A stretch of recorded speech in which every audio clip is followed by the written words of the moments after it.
एक गांव में एक साधारण परिवार रहता था। माता पिता, बेटा चिंटू और बेटी पूर्णिमा। परिवार ने बहुत मेहनत करके पूर्णिमा की पढ़ाई पूरी करवाई थी। पढ़ाई खत्म होने के बाद अब घर वाले उसकी शादी के बारे में सोचने लगे। घर की हालत ज्यादा अच्छी नहीं थी। पूर्णिमा के पिताजी रोज रात को बैठकर एक एक पैसा गिनते और सोचते कि बेटी की शादी और दहेज का इंतजाम कैसे होगा। कुछ समय बाद लड़के वाले पूर्णिमा को देखने के लिए घर आते हैं। पूर्णिमा सादगी और संस्कारों से सभी का दिल जीत लेती है। लड़के वालों को वो तुरंत पसंद आ जाती है। लेकिन थोड़ी देर बाद हमें वे दहेज में मोटी सोना रकम, बाइक और और एक सोने की मांग मोटरसाइकिल करने लगते चाहिए, हैं। ये सुनते ही वरना ये पूर्णिमा के शादी पिताजी नहीं के चेहरे होगी। की मुस्कान गायब हो जाती है। उनकी आंखों में चिंता और बेबसी साफ दिखाई देने लगती है।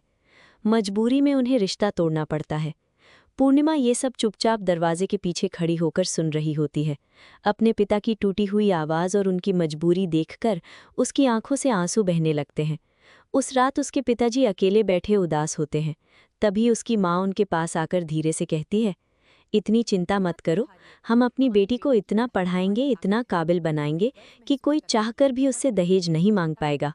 माँ की ये बात सुनकर पूर्णिमा की आंखों में एक नया आत्मविश्वास आ जाता है। अगले दिन से वो और भी मेहनत से पढ़ाई करने लगती है।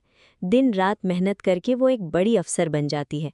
अब वही लोग जो कभी दहेज मांगते थे, उसकी तारीफ करते नहीं थकते। गांव के लोग भी पूर्णिमा को सम्मान की नज़र से देखने लगते हैं। अब पूर्णिमा के लिए दूर दूर से बहुत सारे रिश्ते आने लगते हैं। बड़े बड़े अमीर परिवार भी शादी का रिश्ता लेकर उसके घर पहुंचते हैं। लेकिन इस बार पूर्णिमा के पिताजी गर्व से मुस्कुराते हुए कहते हैं, हम अपनी बेटी की शादी किसी ऐसे इंसान से करेंगे जो हमारी बेटी की इज्जत करे, दहेज नहीं मांगे। कुछ समय बाद एक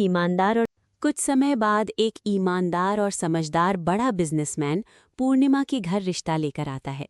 वो पूर्णिमा की मेहनत, समझदारी और संस्कार देखकर बहुत खुश होता है।